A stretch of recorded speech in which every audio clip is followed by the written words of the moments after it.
I am back on the line, and I hope I am joined by the legendary Les Thatcher. Les, are you there? I'm here, but more importantly, you told me that Shane's on a rant, and I love to listen to people rant. What are you ranting about, Shane? I was just ranting on the, somebody being called up, in my opinion, a little bit too early from, ECW to Raw, Sheamus. I'm trying to help my boy in the chat room out because he's having a big old argument with somebody else in the chat room about Sheamus. Okay, I got you. Well, a lot of guys getting called up early from a lot of different places, so that's all encompassing, I think.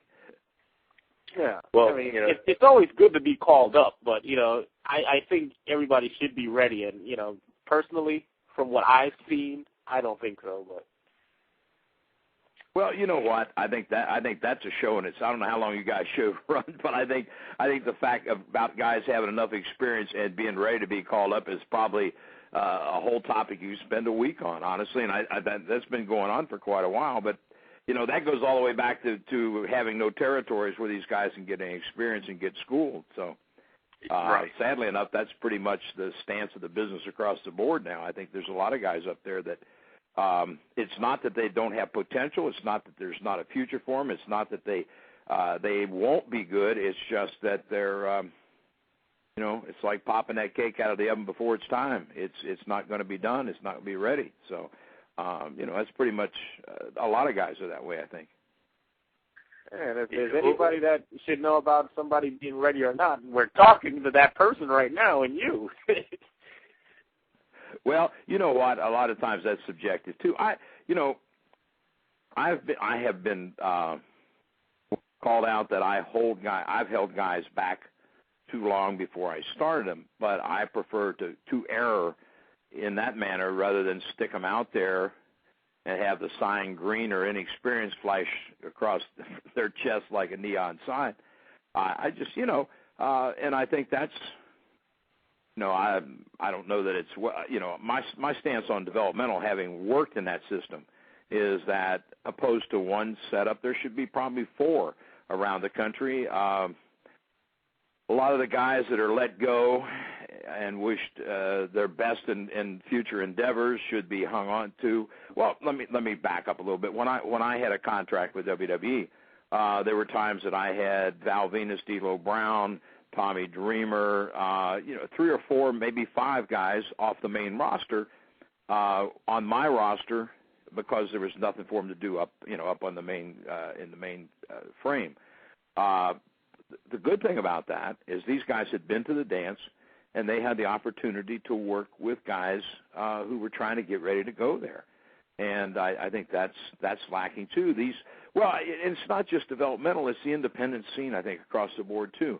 A particular roster, pick one. I don't care.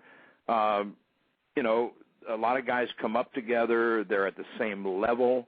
They have what they feel are good matches at that level together. But how do you progress? We progress by working with people better than you, people above you, where you've got to stretch, physically and mentally, and get better or not. I mean, you got to look at our business, work or not. It's let's say the NFL is going to draft a bunch of football players in the spring. The NBA has drafted a bunch of basketball players and so forth. Some of these guys were standouts at the college level, and a lot of them will fall by the wayside at the pros because their excellence at college, that was it. They've hit their peak, And there are guys, that you can say so-and-so at this particular independent promotion is a great talent. Well, he is there. Can he move up? Can he handle the pressure? Can he improve his game against somebody that, that's at a higher level? Sometimes yes, sometimes no, but you don't know till you find out. That was one of the great things about the territories. Every territory was a school. You changed territories, you got a bunch of new teachers. You were all going to the same place, basically, but you learned different avenues of how to get there, different approaches. And Tom Pritchard, who I've worked with extensively within the WWE system, as well as doing training camps when both of us were away from that company, I think is an excellent, has an excellent eye for talent, is a great teacher. But again, all these kids in Tampa are working with the same guys. It was the same way when Joe Hamilton had it in Georgia. Or, I think the best is, and here again, not because I was part of it, but, back in the early 2000s, excuse me, when OVW and myself had the camps, then we were only 100 miles apart. We had an opportunity to switch the talent back and forth, so they got to work with a wider spectrum. And we also got these, like I mentioned, some of the top guys down to stay on our roster, work our shows, and work in our, training as well. So I think that's the money needs to be spent. A lot more money needs to be spent at the developmental level, because right now there's a lot of guys up there who have potential. They're just not ready to be where they're at. And now I'll get off my soapbox, Shane, and you can rant for a while. No, I'm in total agreement, because I just wrote an article last night that I'm going to put up on our website today, where too many fans, and I think it's part of the fans' fault, but too many fans are being impatient, and they think that 3 or 4 years in the business, okay, it's time for a world title shot and to stay at the main level.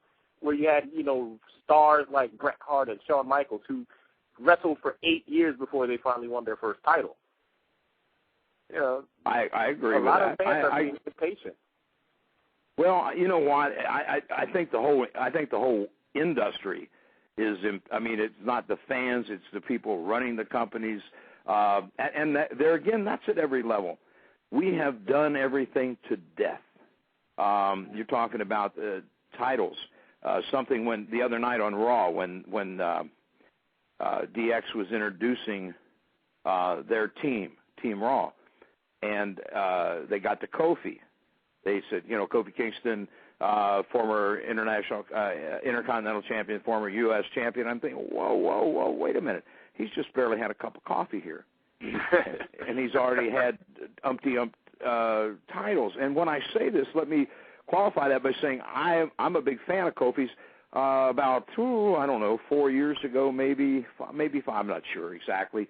Anyway, he came from Boston with a group of other independent wrestlers to work a weekend training camp with Dr. Tom, Terry Taylor, Ricky Steamboat, and myself, and all of us were impressed with Kof, and realized he had a lot of potential. And then we were even more impressed when we found out he'd only been training for 6 months. So I see the value, but when we're talking 4 or 5 years, that when I broke in back in 1960, or a lot of guys from the 60s and the 70s realized that in 4 or 5 years, how many matches that I had, because we were able to work again by changing territories, working with a lot of different talent. We were also able to work 3, 4, 5, 6 times a week.